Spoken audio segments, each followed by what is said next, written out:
విప్లవ సాధకుడు భారత మాజీ ఉప ప్రధాని మంత్రి బాబు జగజీవన్ రామ్ ఏప్రిల్ 5 తారీఖు 1908 సంవత్సరంలో జన్మించారు. బాబు జగజీవన్ రామ్ జయంతి సందర్భంగా ఖమ్మం జిల్లా నేలకొండపల్లి బస్టాండ్ సెంటర్ లో ఘనంగా వేడుకలు నిర్వహించారు.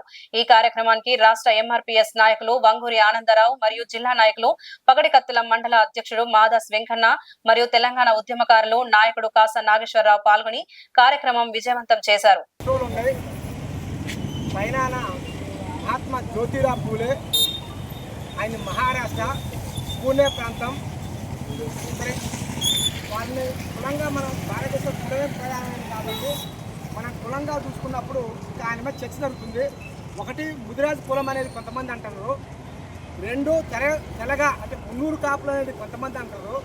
అది మహాత్మా జ్యోతిరావు పూలే గారి యొక్క ఇది. ఆయన 1818లో నెల 11వ తారీఖు ఆయన జన్మదినం.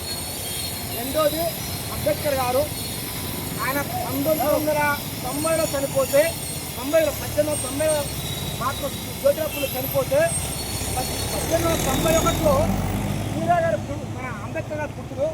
ఆయన పుట్టినాక ఆయన ఏదో కూడా మహారాష్ట్రే అంబేద్కర్ గారిది. తన కులం స్పష్టంగా మహార్ కులం అంటే మాల కులం. అక్కడ మాలనే మహార్లు అంటాం.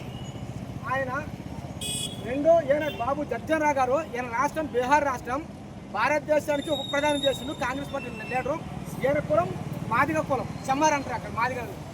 అంటే ఆయన గారు మహాత్మా జ్యోతిరావు పూలే గారు మహాత్ముడు అనే తింటూ మహాత్మా గాంధీ కాదు ముందు వచ్చింది, ఆయనకు వచ్చింది. ప్రజలు ఆయన మహాత్మా పిలుచుకున్నారు.